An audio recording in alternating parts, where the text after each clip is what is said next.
Rick Ramos, and I'm an attorney here in Houston, and I would like to present you to this evening 5 victims from the Travis Scott concert. These 5 victims attended the concert. They will be introduced to each one of y'all here today in this outing. And what we have here is we have Jonathan. He's right here to my far right. We have Eligio. He's right here. This is Bryant. This is Cameron, and that is Ashley. Okay, each one of these victims has their own individual experience and their own individual tale of what occurred during that concert. And this is a true eyewitness account of what they suffer and what they had to go through in the context of personal injuries, in the context of seeing people die and people pass out in front of them, seeing children being trampled to the point where Cameron had fallen almost into a ditch, had to be pulled out by someone that was essentially with her, has not slept for 3 days. And there are so many stories that you're going to hear, so maybe you'll get a really of a clean view exactly what these children went to when they attended this concert.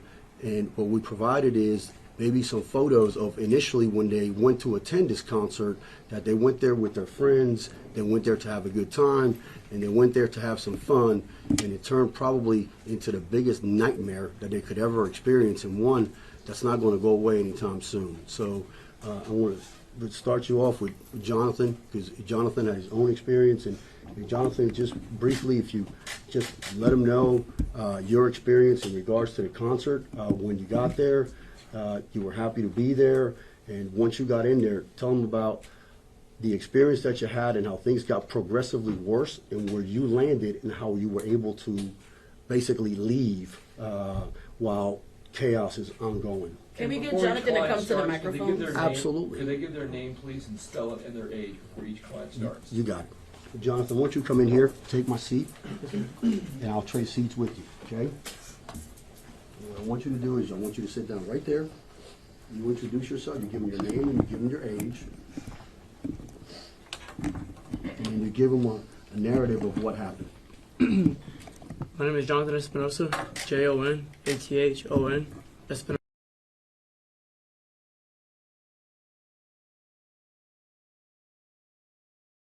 Like any other festival, we were super excited to be there. I went with my girlfriend, my brother, and my dad, and I was having a good time. We got there, and already there's a bunch of people. We go through the COVID screening, and then we make our way towards the gates where they check our bracelets to get into the festival. And while we're walking to the festival gates itself, people are already breaking down the gates to get to, just to break the gates and to just cut the line. Instantly right there, my heart was dropped. That was probably one of the scariest things that I've ever been through. Gates had fallen, police were everywhere, and it was just chaos already in the making. We get through the metal detectors, and they asked to clear our pockets. We clear our pockets, and you have 2 guards just kind of talking. The wand didn't go off. I was wearing a belt. The belt didn't even go off. That instantly rang a bell in my head too. What could happen? What could somebody have? And what could somebody have brought into the concert itself if my belt didn't go off?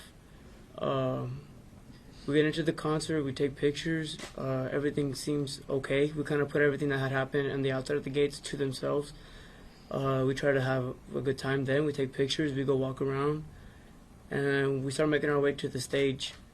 Made our way to the stage. Instantly, we get towards the railing. The concert start. It seems to be everything going okay. And we hope that there's a good time, down the road, and obviously there wasn't. One of the acts performed, and no joke, about 200 plus people come into this little compact area that we were in, and instantly we tell security, like, it's getting tight in here, it's getting squished. Security themselves tells us, You just put your hands on the railing and push back with your force and whatever force you have. I tried pushing back as hard as I can. As a small guy like me, it didn't go too well. My body instantly gets shifted, and so therefore my hips or my ribs gets towards the metal gate that are bolted into the ground. So even if you were the strongest guy, you weren't moving the railing. Like I said, about 200 plus people come, and instantly my ribs are getting collapsed into the gate. And I look at the guard, and he looks at me, and he's like, well, I can't do nothing. And so I'm getting squished, and instantly I'm looking at Ashley and Brian. I'm like, are y'all okay? So I can't even enjoy the concert. And, you know, we go there, we pay a lot of money to see the actors that we like. And instantly it's more of a fear. You got to worry about who's getting smushed. Is your family getting smushed? Are you going to get smushed? Can you even breathe? Instantly the air gets too tight. And there's a little girl, probably 3 people next to me. And she's like, I want to get out. And it was the most shocking thing I've ever seen. Eyes were just wide open. She looked scared for her life. And instantly, I guess just who I am. I'm like, yo, like y'all need to open up so you can get out. And I tell security guard, that's not even my job. The security's supposed to be helping them out. We're supposed to be trusting these people to get us out, to be there for us. We pay these people to be there for us, to help us, to protect us, and we're the ones protecting each other. And so the girl was asking for help, and it's so tight that nobody can move. Like your hips feel like they have weight on them. Your chest is already compact. And so I have to pick her up by the armpit and kind of give it to. I have to give it to security after calling him after he's watching the show. Well, he should be looking at us and like helping us. And he finally grabs her and he tries to pull her, but it's so tight that her hips are like locked in. And so me and another gentleman have to help her by the feet and throw her over. And so that was one shocking event. And we're already looking at each other like what are we gonna do? Is the night gonna be like this? And then once again, you're like, okay, we're at a festival. There's just one person. Like, okay, stuff happens. The night continues. More people come. And it's so crowded. And then we go to the actual main event, Travis Scott. And it's us 3.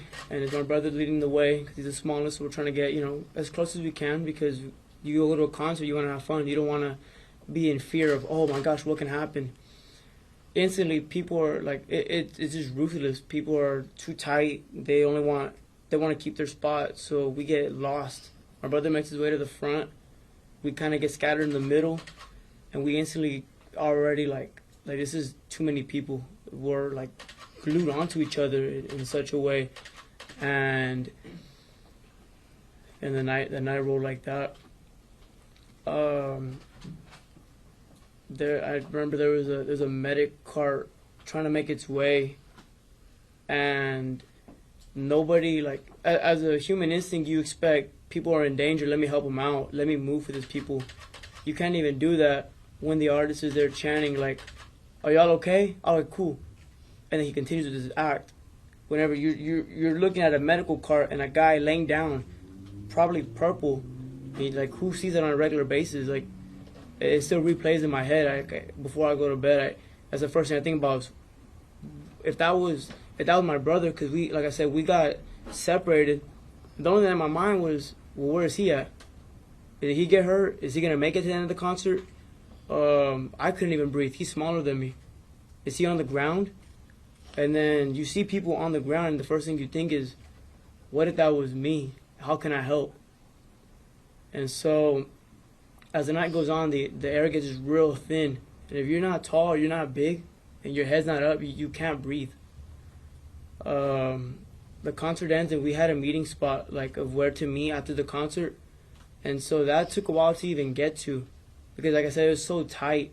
It probably took me about 20 minutes just to find my dad. And that was scary itself. But in the process of walking to the meeting spot, a medical guy actually pushed Ashley out of the way, and then he's like, "Y'all need to move." And all you see driving by is a guy laying down and just doing CPR, and it looked like nobody knew what to do. And like I said, security, we were looking at another performance, and security, I told him, I said, my brother wants to get out, like, he can't breathe. Like, he needs to get out. And he said, sorry, people have been telling me that all day. We're not going to let nobody more people out. Who does that? If somebody's not breathing, wouldn't your first instinct be to get them out? But that goes to tell you who belonged there, the training they had. That goes to tell what we spent our hard-working money for, and for an event like this. It was ridiculous. We went out for a good time and obviously left with disappointment, with grief.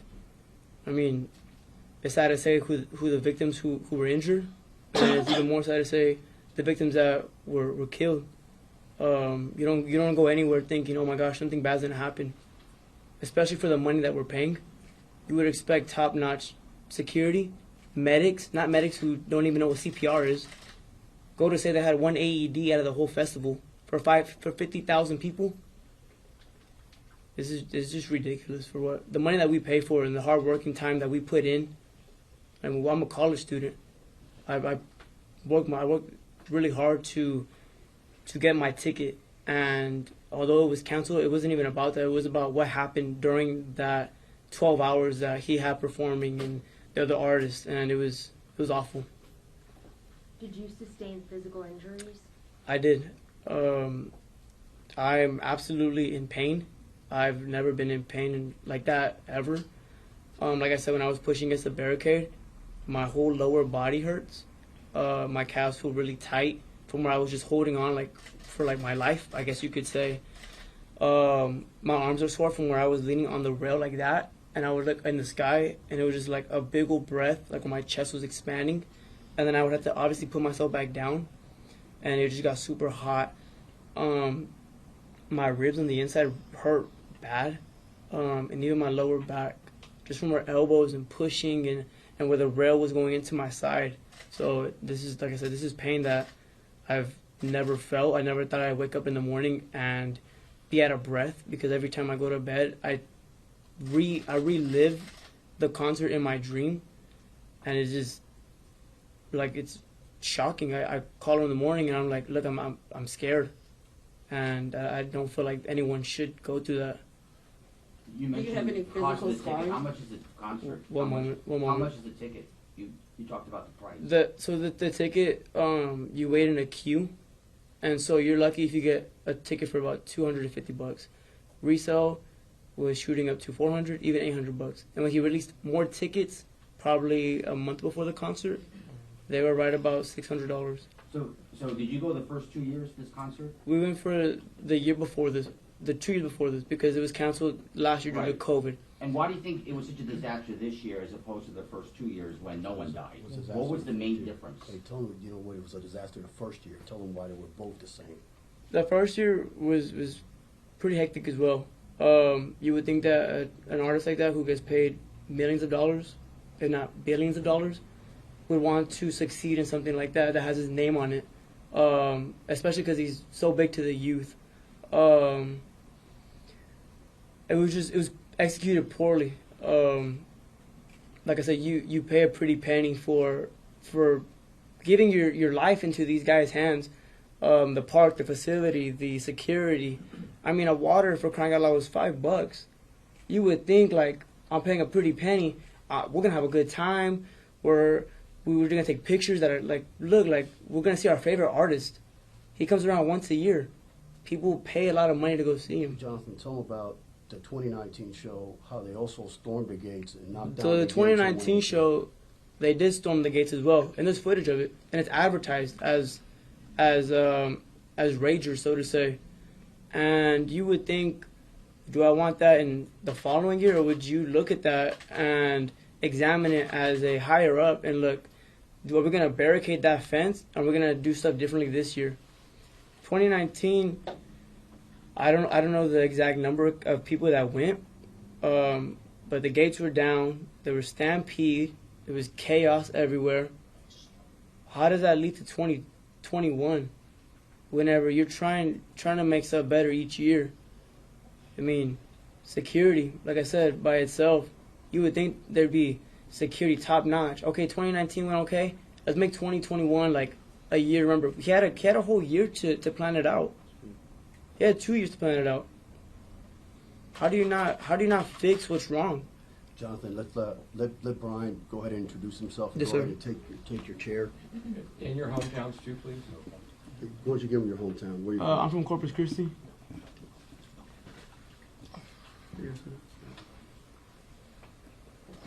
My name is Brian Espinosa. I'm 16, BryanEspinoza.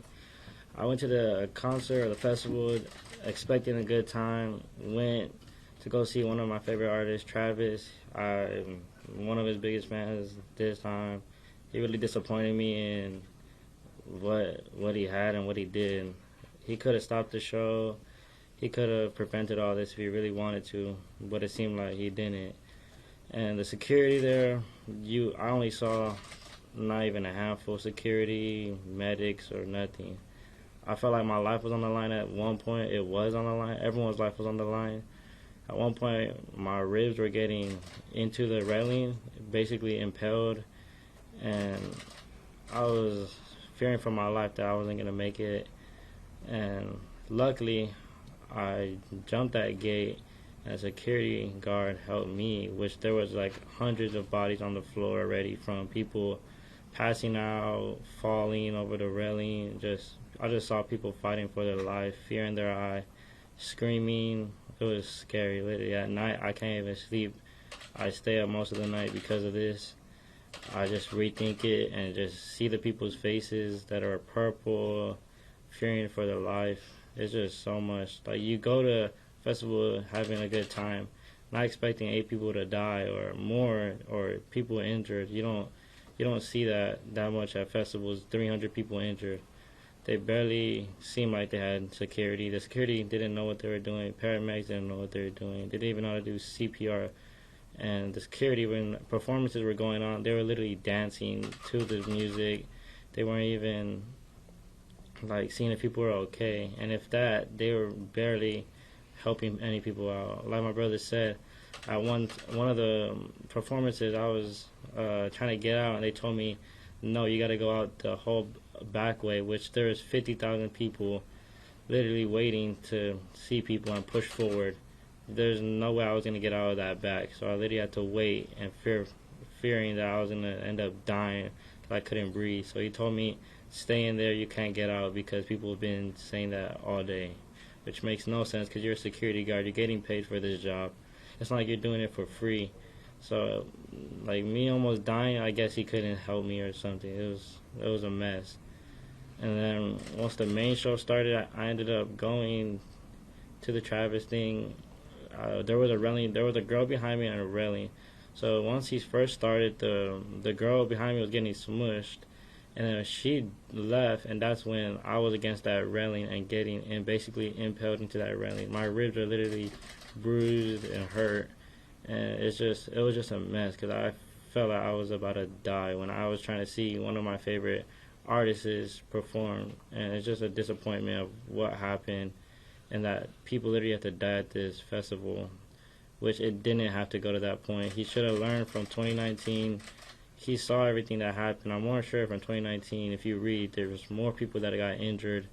So he could have learned and prevented all this from happening. Literally, they stormed the gate right when we first got there.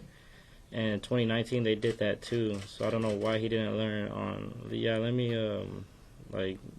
do more to fix these problems that happened 2 years ago.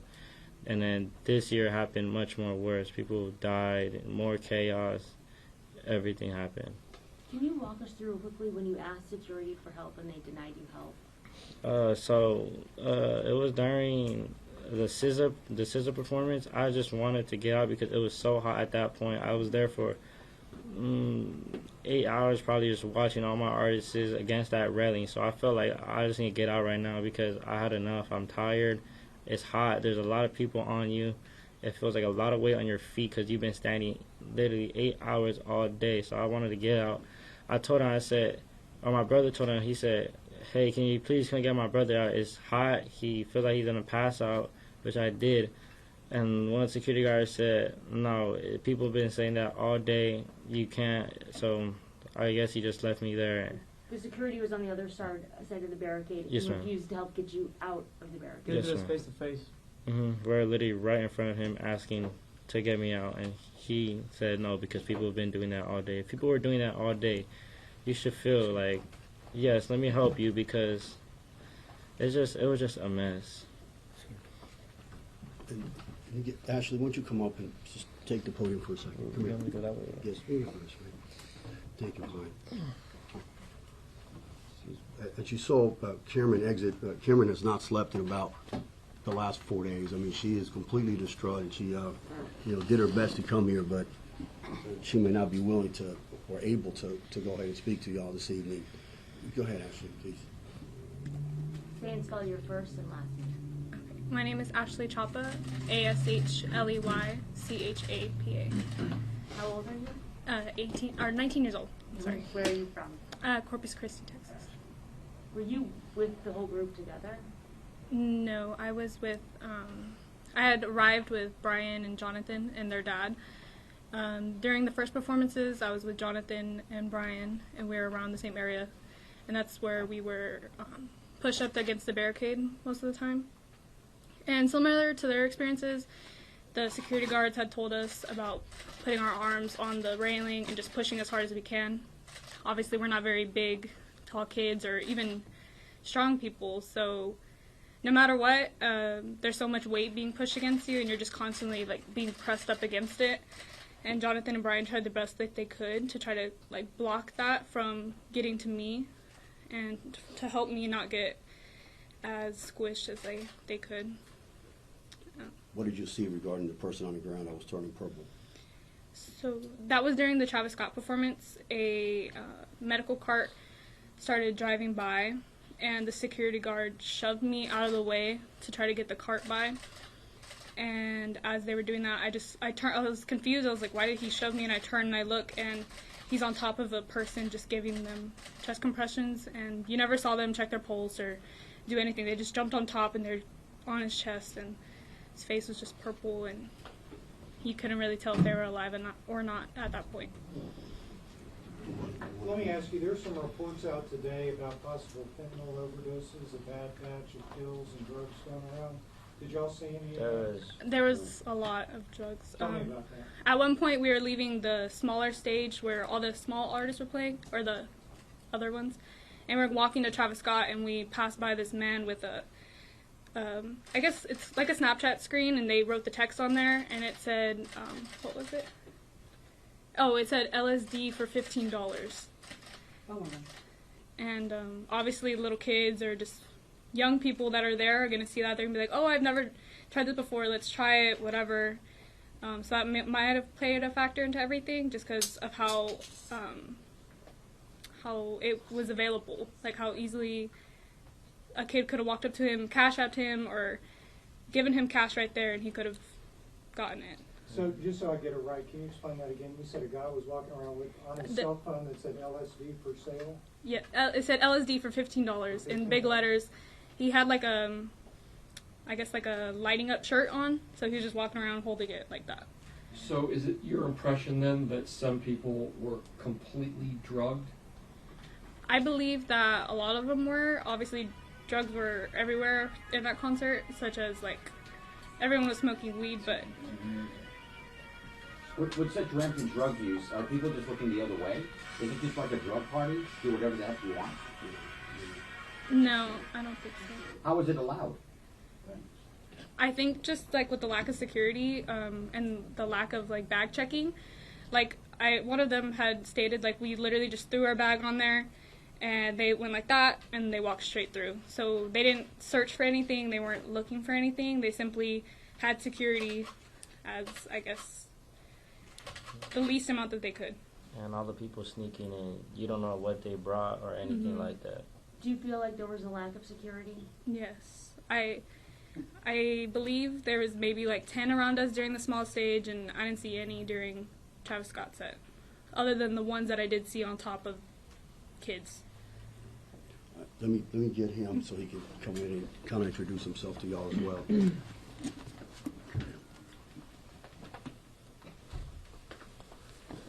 I'm Eligio Garcia. I'm 18. It's ELIGIO, and then Garcia, GARCIA. You also from Corpus? Yes, I'm also from Corpus. At first, I arrived there with me and Cameron, and we arrived with our own group of friends, and expected the same as normal any other festival. It's like to have fun. You go there to have fun, see like artists that you can never possibly see again. And as soon as we walk in, like as soon as we passed the vaccination test, like I could just tell like the way how easily everyone was getting in, like this was gonna be like a crazy festival. And like security took less than like 30. It took me less than 30 seconds to walk in. I was wearing a belt. I didn't hear not one wand go off. Walked right through the security, the metal detectors, and didn't hear not a single one go off. Right by the security check-ins, there were cops. I remember I only about 5 cops, and I've seen like 30 kids just run by, and they all just looked at them and just disregarded them and just talking about other stuff. And as we go through the security and make our way through, just like how they were saying how there was drug use and possible like all this other stuff, a girl we're walking over there to go to the stage, and I hear a girl behind me, is all we're waiting on is the coke, right? And I was just like, dang, like what are y'all doing? Like y'all are really like doing that stuff here at a concert? Like it's just nasty to think of that people had stuff there like that. And we get to the stage, and just like them, we were on a different side from them, but I was by a rail, and all these performers are coming, more and more. Every time a new performer comes, more and more people you feel your body just get compressed more and more. As the time goes on, you look behind you, you just see plenty of people behind you, more pushing up, throwing random stuff, throwing random shoes, throwing beer cans, throwing all sorts of things you can think of. And it was hectic. Like for once, like I've never felt scared in my life, and for once, like with all those people surrounding me, like I felt scared for myself. And just the amount of people there, like just didn't feel right. Like it was too big for that festival. It was too big for everything. And after the last performer on the second stage goes, everyone's already waiting for Travis Scott to come on. So everyone's already pushing each other, running through security, telling everybody to relax. They're just pushing them, disregarding security, running to Travis Scott. We reached to the Travis Scott stage, and immediately we're already in the very back, and we're like, okay, well, let's try and go to the front. We're trying to make our way through the front. There's people like, what are y'all doing? Like, stop trying to push us in. We're like, we're not trying to push no one in, like, we're just trying to go get a better view. And there's people fighting in there because someone's taking one person's spot, someone's stepping on someone's shoes, someone's bumping into them a wrong way because they're getting pushed around by so many people. There's waves of people going side to side, and all these people are like, bro, what do you push me for? And you're like, you can't say nothing. Like, you're just like, well, I'm getting pushed too. Like, there's nothing you can do about it. And so we get to our spot. Travis Scott performs. He does his first 40 seconds in. Me and Cameron looked at each other. We're like, this is not gonna go well. Like we already knew like something was gonna happen. And as soon as the music just starts, like everyone's jumping, and you just feel your body like rising with heat. Like you can barely breathe in there. And then I remember I look behind me and I see it literally looks like a whirlpool of just kids and people like falling and people trying to reach up, like they're reaching up for you, like people I literally heard people screaming like help, like please help me. And I was just like, I turned around and I was like, well, like I wish I could help them, like I wish I could like do anything I could do to help them, and I couldn't. And as like I turn around and I see them, and I'm just like, okay, I don't want to be near that. So we trying to move away, the wave of people just pushes us, and Cameron actually fell herself into the whirlpool, and like I had my left arm around her the whole time, and like for the whole concert, the whole day, I did not let go. And that 1 second I let go, like I just like knew like it was not gonna be good. and as soon as she falls, I just hear her screaming. Like, I've never heard her scream like that, and it's just like a traumatizing feeling, because like someone you love just like screaming for help, like for their lives. And I reach out to help her, and I just feel someone push me, and then I land on someone, and then they're screaming, and I'm just hearing constant people screaming around me, and I'm just like I'm just trying to get out for myself, and I get up, and I finally and I notice when I get on this, I landed on a girl. I notice her boyfriend's under her, and he's like just get her up, and I get up, and I remember seeing someone under him, literally face down on the ground, just under him, responseless, his face was just ugly. It just wasn't a good sight to see. And I go to pick Cameron up by her armpits, and she's screaming and screaming, and I pick her up, and from the amount of people under her, her legs are stuck in between two, and I see people holding onto her legs, trying for me to pull them up with her, and it's just the ugliest feeling, knowing that people are trying to hold on to her legs for their own lives, for me to pick them up. And then once I finally pick her up, we're we got to get out of here. We can't fall back into this pit. If not, things could get worse. And we try exiting, and no matter where we try to exit, we're screaming for help. Also, we were right by the light boards. We were waving our hands at the light boards, waving them help, please stop, to flash the lights at us at least, to show something. And nothing, zero response, nothing. As soon as the song, a moment of silence, literally, you just hear people screaming, help, help. And then seconds later, you just hear Travis Scott just start another song, and it just a nightmare. It's a whole nightmare that just continues to play every night in my head. I wake up every night in the middle of the night thinking I'm on the ground again, hearing her scream. These are some of the young people that we are currently representing. We just wanted them to be introduced to you so you can at least hear some of these horrific stories of maybe their awful experience that they had to go through in this concert. At this point in time, they've been through a lot. They had a long day. They got here so they can let their stories out. We extend our condolences and our prayers to the families of those that actually lost their loved ones at this concert.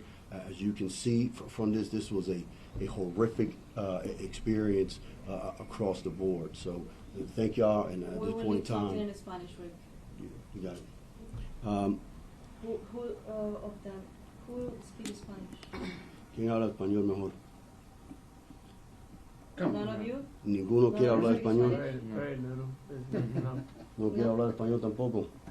Estos muchachos verdaderamente son de familias hispanas. Todos vienen de Corpus y verdaderamente vinieron juntos aquí al concierto de Travis Scott. Y uno de los muchachos vino con su papá y verdaderamente el papá estaba ahí también en el concierto, pero dejando a los niños, que los niños sean niños, pues los dejó entrar a la parte delante del concierto. Y verdaderamente en ese punto, pues, este papá que no está aquí no pudo llegar a los niños en donde estaban. Y este señor, pues, en estos momentos emocionalmente, pues, se siente peor que peor, porque verdaderamente no hay otro sentimiento que se pueda decir en la vida que ser un papá o una mamá y ver a un hijo o una hija y en un lugar donde algo malo le va a pasar hasta perder la vida y uno no puede ir verdaderamente a ayudarlo. Eso es lo que pasó en estos momentos con estos niños y verdaderamente pues viajaron aquí a hacer la introducción con ustedes y si me puede dar un minuto con ellos, por favor, porque han tenido un día pero bien largo. Gracias and thank you all for coming. Thank you. I have one question. Who's this gentleman back here? This gentleman works with me. He's an attorney. So his name is Mr. Trinidad, and he First name? Trinidad Zamora. Could you spell that for me? Sure. Trinidad Okay. Zamora. Just have one last question. Was Travis Scott supposed to be the last performer? Was he scheduled to be the final one? Yes. He was scheduled, yes, to be the final one, and he played the entire set. 37 minutes? He played the entire thing. So While 8 people were dead? Yes, while people were passing right in front of him, and they'll tell you there were kids that were being served out, basically passed out, right in front of that stage as he was sitting up there with a bird's eye view looking down, and he played the entire set. Never stopped it, knew fully well what was going on right in front of his eyes, because people were telling him, even backstage when they told him, hey, you have people that are passing out.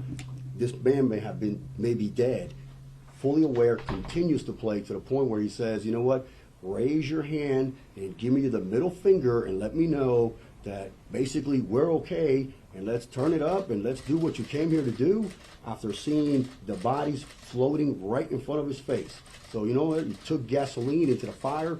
He made a situation to the point where it just became a nightmare for every single one of these kids, and he's as responsible as a culprit as anyone into what happened at that concert that night. How many feet were the bodies from him, would you say? I would probably say the bodies, the first one that I saw on the video, I would probably say about 50 feet, 100 feet, and probably from where he was, because he was at a podium, he was at a pole standing with a bird's eye view looking down. So he's looking down at the crowd. At one point in time, while he's on stage, he acknowledges the ambulance coming forward into the crowd to go ahead and render aid to an individual that was down. And on stage, you can hear him say it. He's like, what the F is that? And then they tell him it's an ambulance, looks at it, just continues. That was just one instance. Continues to carry on and carry on and carry on. This is all ongoing right in front of him. This is not 5 people that fell down. This is hundreds of people that are falling down and passing out and being surfed out, basically body surfed by the crowd out, basically out of the pit, right in front of him. So he's fully aware of what was going on, but he finished his set. And the show must go on. Don't mean people got to keep dying once you see one go. How do you know somebody told him backstage somebody's passed out, we think that guy's going to die? There is a video out there. If you go through social media, and I think they went back and they try to go ahead and delete it, okay? But it was out there. It's on tape, and essentially we had somebody came down, which appeared to be a crew member, in a white shirt, and you could hear him say, hey, there's somebody back here, and you need to go get him. It could be somebody's brother, somebody's sister, and what you see is, you see the entourage come in and just say, well, just roll them out. Just go ahead, just grab people and just roll them out. And he went right back in and kept right on going. And that was just one. The ambulance is 2. Him up on the podium, you could see the actual female that was dropped on her head when they were trying to remove her, basically, okay, on a stretcher. That's 3. I mean, you can count them because, they're all on film. These kids, they video everything. So, I mean, everything is out there. I mean, you can't hide from it. I mean, the evidence is clean, you know. You saw an unconscious woman dropped from a stretcher that was being carried out? Yes, so we had a female that was dropped essentially from a stretcher. They got her on the stretcher to render aid after they waited 30 minutes to get to her. Once they get to her and they pick her up, they go ahead and then she fell right back on her face and on her head from the actual stretcher after she was picked up. And this is all the things that they experienced at that concert. I mean, this is just my interviewing them over and over again so they can give me more details and they can tell me more. And of course, somewhat apprehensive at this time because of the emotional trauma that they went through. You know, they think every time they pick up the phone and they see it all over again, they have to relive it. So I told them we were going to do this one time, and then after that, you know, they're going to go see their counselors and, you know, try to work on themselves and try to not get through this, but try to manage it as best they can. What words would you use to characterize the attitude of both the organizers and the performers? I don't give an F. If I had to go ahead and pick the phrase just like the one that he did when he wanted to go ahead and take that middle finger and put it up in the air, that's exactly what he did to every single one of those kids that was there. He didn't care. He didn't give an F. He didn't mind that was going on. They had absolutely no control of the environment. They had no control over the crowd. They had no control over the criminal activity that was taking place. The security guard, according to Ashley, one of them told them they got hired the day before. They were just handing out jackets for security purposes.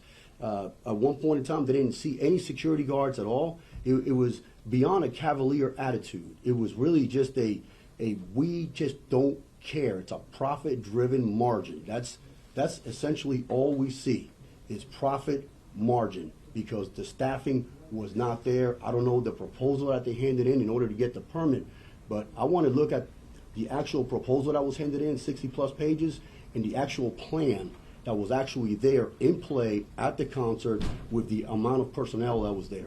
So have you filed a lawsuit yet, or you're planning on filing? We're this planning on lawsuit? filing a lawsuit because right now what we have is you have possible, 13 defendants. You have maybe more. The issue is some of these defendants are, Ticketmaster or ticket holders, and these kids buy the tickets. So, again, we keep telling these lawyers that are filing these lawsuits, you have an arbitration clause in some of these tickets that these kids bought. You're going to subject yourself to it if you go ahead and you sue the wrong defendant. That means as soon as you file your lawsuit, somebody's going to come in with a motion to abate. That just means a motion to stop the lawsuit, because we have a clause, contractual clause, to go arbitrate any issues that come about from this concert by the purchase of this ticket. So all of a sudden, you're not going to trial anytime soon. You're going into the arbitration process, and you have not helped any one of those kids by undergoing this process and taking a shotgun approach and want to go ahead and sue the planet, and you end up suing the wrong person, and then you're going to get caught in a web, and you're not going to be able to get out. So it has to be handled with care for their benefit. This is about them and getting them justice and making sure they're taken care of throughout the process. So what's the basis of their lawsuit? Their basis of their lawsuit essentially is personal injuries. We don't have the assessment back on them, but primarily what they have, the injuries they sustained, and you're going to hear that from the kids that really were injured, is rib damage, rib cage damage, chest damage, the chest damage all the way down essentially to their, all the way up where their rib cages are completely sore. They can't even breathe. So when they get up in the morning, these kids can't breathe. So they have to go ahead and take x-rays. They have to have the MRIs done. Now, have they sought that medical attention yet? We have to go ahead and put that in place for them. So they're going to go ahead, and that has been scheduled. And that's. Do they have imagery of their physical scarring? Not yet, but as soon as we get them, we'll put them out there, because this was just awful.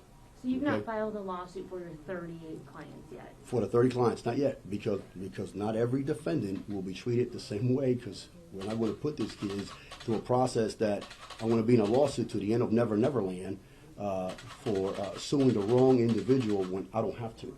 So yesterday, Tony Busby said he didn't think that the arbitration clauses would be applicable because they're minors. Do you disagree with that? Well, you know what? Tony's not the judge. I don't know. Got to ask the judge. I mean, I'm going to tell you one thing.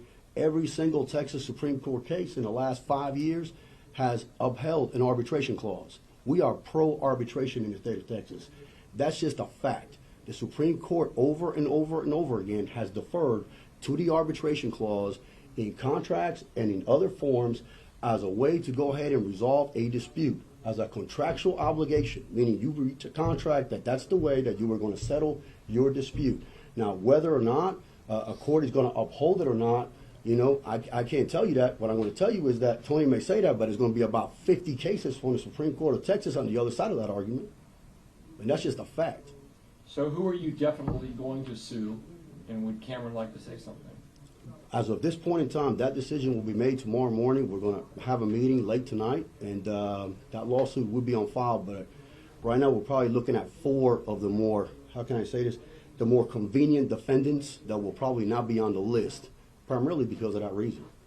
I don't know if Eligio can clarify what he's talking about when Cameron fell. Like, at what point during Travis Scott's set like that happened? Was it far into it, or right at the beginning, or I don't know if you remember? It was like 2 to 3 minutes within his first song. Like, it felt like everything happened like within 4 to 5 minutes of him starting, but like it felt like forever, honestly. And then how long did it take you to where you actually were able to get her up, or get her to safety, or get her in a safer position? It took me like a good minute or two to fully get her out, with having to deal with people pushing me nearly falling as I'm picking her up, having other people trying to like come up with her. It took me a minute. Was it like a layer of like bodies? It was a layer. You could see people below, like 2 other people. Like I said, whenever I landed on that girl and her boyfriend, I seen someone under the boyfriend, just face down, under them, and there's plenty of other videos out there that show layers of just people and crowds. So this is just the beginning of the story, and again, if they could just be excused, please. They had a very long day, and I want to go ahead and talk to them in the back. Thank y'all for coming. We appreciate it. Thank you so much.